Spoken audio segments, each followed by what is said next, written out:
Donc on va commencer en fait par, je suis désolée, on est en Normandie, mais moi j'utilise de l'huile de coco.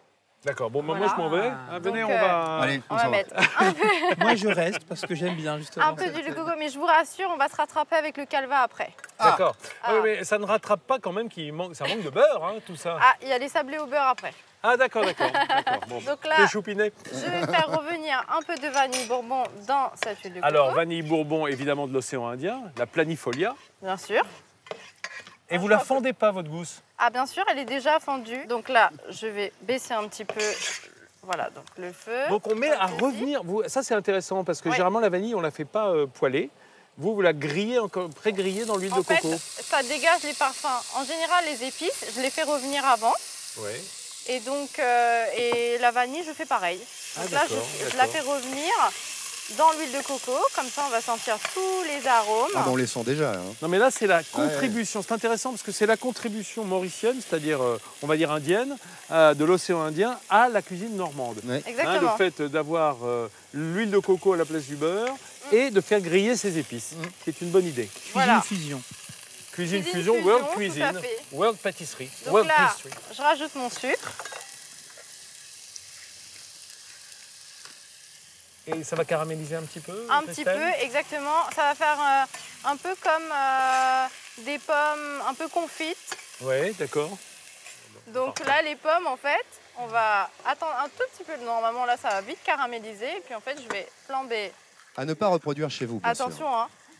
Alors, bien sûr, je précise que si vous avez, si vous êtes un enfant ou une personne pas très habile et que vous voulez reproduire ceci, il vaut mieux qu'il y ait un adulte dans le coin.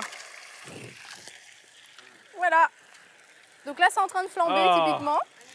Ça m'a un peu flambé ma main, mais bon, j'ai l'habitude du feu. Hein, en même temps, c'est pas malin de faire ça avec les cheveux longs. Hein. Vous auriez dû peut-être les attacher, mais vous prenez des risques, hein, Christelle. C'est ça la cuisine. Hein.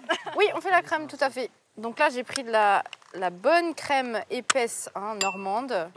Après, je vais rajouter un petit peu de jus de citron. Citron vert, je précise, parce que ça apporte une douceur. Du zeste de citron vert. Et puis c'est très parfumé, hein, le citron vert. Et des graines de vanille, en fait, que j'ai... Ah, vous avez gratté l'intérieur de la gousse? Exactement. Donc là, la crème, au lieu de faire comme pour une tarte normande, crème, œuf, sucre, et puis qu'on met à cuire, bah là, en fait, ça va être tout simplement nature, avec, bien sûr, un peu de sucre, parce que sinon, ça va pas aller. Et la crème, elle est faite. Jean-Baptiste, si on allait faire un tour dans un château incroyable, en bordure de Seine, à quelques dizaines de kilomètres, du côté de Gaillard. Tarte déstructurée façon crumble. Bien sûr, et en fait, avant de dresser, il faut savoir que là, j'ai pris des sablés, non pas bretons, mais normands, bien sûr. Les sablés normands, oui, mais il y en a de très bons. Pur beurre, dans et la en fait, Manche, que notamment. j'ai écrasé donc, dans un sac type congélation avec mon super marteau à viande, en fait. Et puis voilà, donc je vais pouvoir commencer à dresser. Même avec une bouteille, il n'y a pas besoin d'avoir de petites tortures, hein, quand même. Je vais mettre ma crème au fond. Oui. Comme ceci. Après, donc on va... Elles sont belles, ces pommes. Ah là là là là. Ça commence à coller un petit peu avec le caramel. C'est pour ça que, d'où l'intérêt que ce soit vraiment tiède et que ça reste vraiment... Donc là, on va mettre nos pommes par-dessus. Ça a l'air de rien, c'est ultra gourmand. Hein. Voilà. Et puis après, on va finir avec le petit sablé.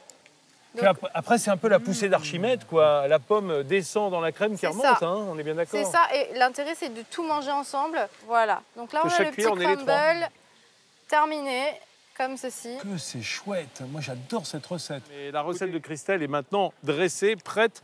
Plus personne n'en veut, je peux finir? De toute façon, c'est l'heure du déjeuner qui approche, donc... C'est délicieux. Alors, le petit croquant du crumble dessus, ça apporte de la texture. La crème du moelleux, un peu de douceur. Puis la pomme, ça apporte du sucre et du goût.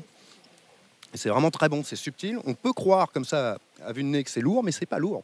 Mais non. C'est quelque chose qui va très bien à la fin du repas, en fait. Et là, il y a le deuxième effet. Derrière, c'est le citron qui remonte, mais on le sent pas tout de suite, le citron. Ah ouais? Et c'est très bien comme ça. Et le citron, en fait, ça va casser le côté trop sucré parfois qu'on peut avoir, le citron vert notamment. Je rappelle qu'elle est moitié mauricienne et normande d'adoption. Donc voilà, on peut dire un peu des deux. Merci Christelle Merci à pour vous. ce beau dessert.